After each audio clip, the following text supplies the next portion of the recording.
Hello and welcome to today's video. So this time, finally, we're going to be able to have a look at the OPPO Find X2 Pro running the Dolphin emulator. So as you know, this one runs Gamecube and original Wii games on it, and it has had a few little issues with controller support, which prevented me including them in my last video looking at the OPPO Find X2 Pro, but now thankfully those have been resolved, so you can play it hands-on if you haven't got a controller, or you can put a Bluetooth or a wired controller in and it works absolutely great.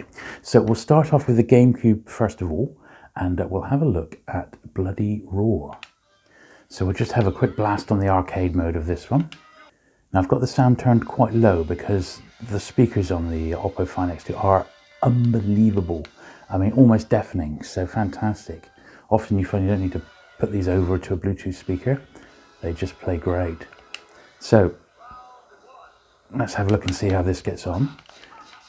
So initially, let's see, is that normal? I want to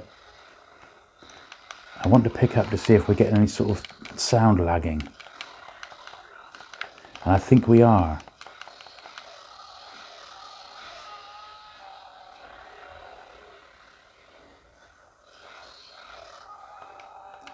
Yeah, there's certainly a little bit of sound lagging on this one. Apparently it's one of the harder ones to emulate. It's running a little slowly.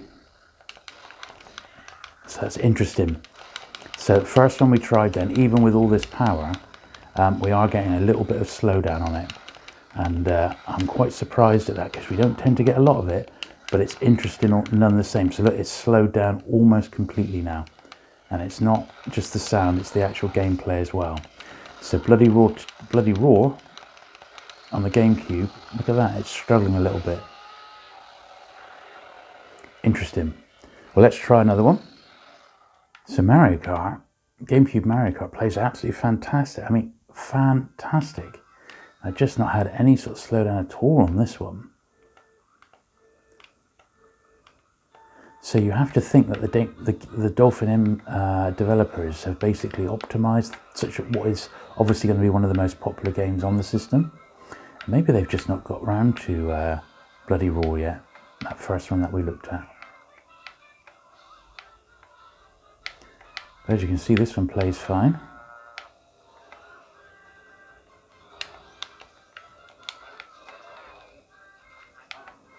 Fast and furious fun.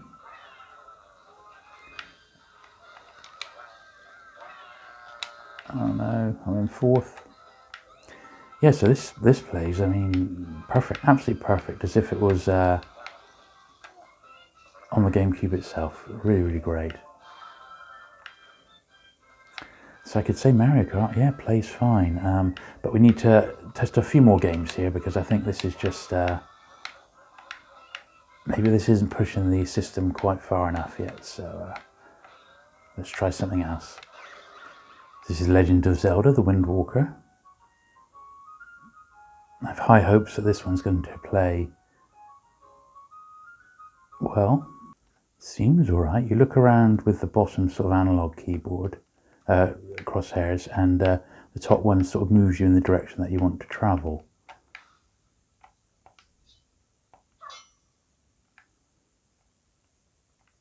Well, this looks alright, doesn't it? This looks lovely.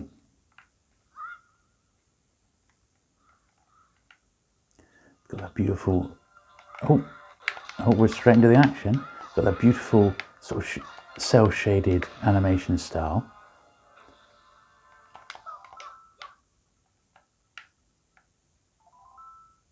This actually looks very, very nice indeed.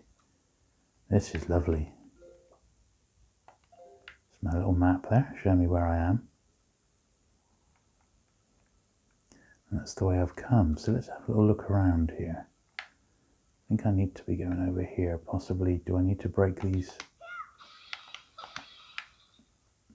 In Zelda, it's always good to smash stuff because you can get extra lives and things like that.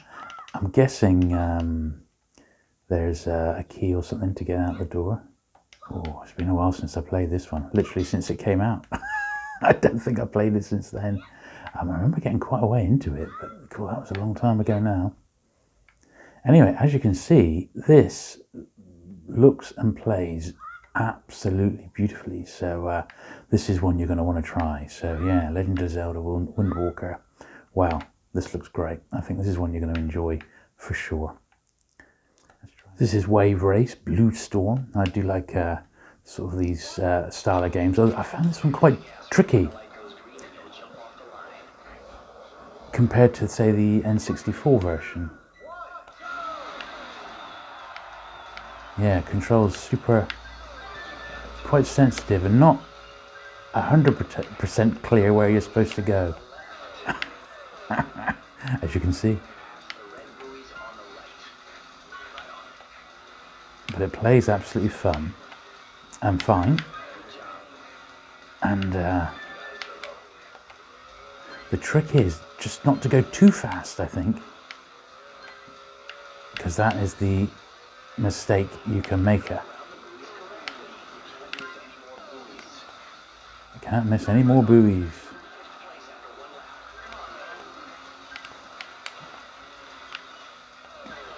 So as you can see, this one's playing absolutely fine. And I think we can safely say, all right, a couple of games I tried have not worked perfectly.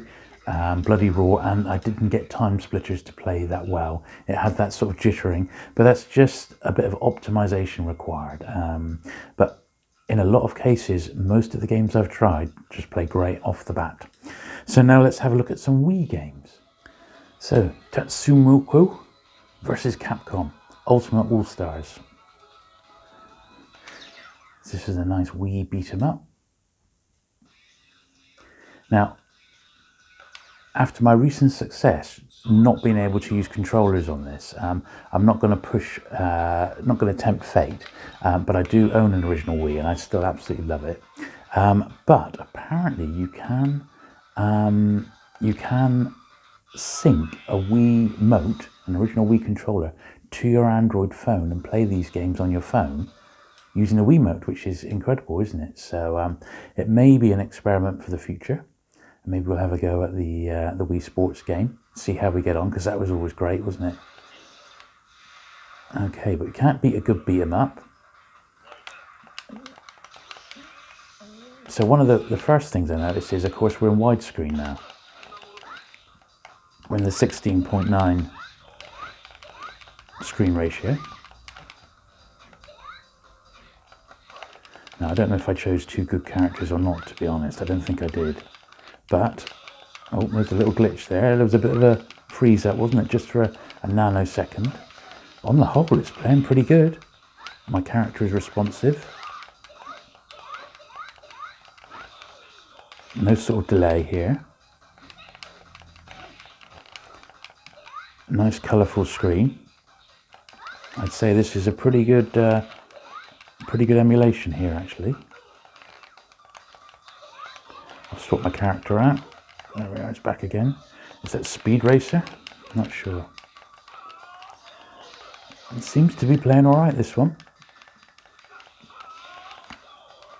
And there's an awful lot of games to choose from in the Gamecube and Wii library. Wii especially, I mean, it's a very, very powerful and popular console in its day.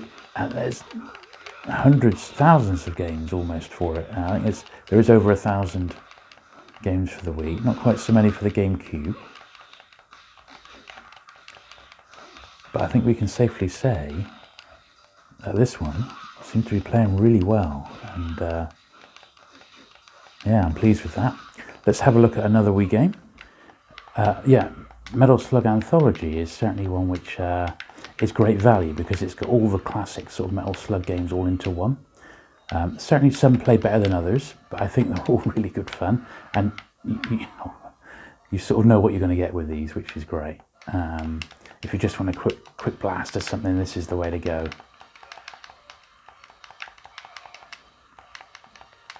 Now, the only problem with emulating the Nintendo Wii is that the actual the Wii itself was such a unique controller that playing with a normal sort of joypad doesn't really do it great justice, because it's trying to emulate something which it wasn't originally designed for. But as I said, you can pick up a Wiimote fairly cheaply these days off somewhere like eBay, and you could play these games the way that they were originally designed to be played, with a Wii remote controller nunchuck, believe it or not. But I have to say, playing it with a controller, not ideal compared to some. There we are, I got him. But still a lot of fun, and certainly a way to experience some of these Wii games that you may never have chance to any other way. And as you can see, this one's playing absolutely fine. Most of the Wii games do, to be honest. I don't think you're going to have much issue, not on a phone such as this with this much power. But I would say that certain games on the Wii and the Gamecube do still need a bit of tweaking. So it might be either you set the controls unique to that game, or we wait for another Dolphin update, because it's still not quite as smooth as I would perhaps like it. I think the GameCube's running fine. I think the Wii is a bit fiddly still, and I think I'm just putting that down to trying to emulate the controller more than anything. Anyway, that is it for today's. Won't let me go in. That is it for today's video. If you have enjoyed it, again, do please give it a thumbs up. Do please consider subscribing for regular retro gaming content. If you'd like me to cover more for the OPPO Find X2 Pro, I'm more than happy to do so. This phone's now my daily driver, and I'm loving the extra power on it. Certain systems just a delight to play, such as the PlayStation Portable, PPSS-PP, for example, PlayStation 1, just superb. The Dreamcast is a revelation on it. So good. So there's a lot of good stuff to be had with having a powerful phone.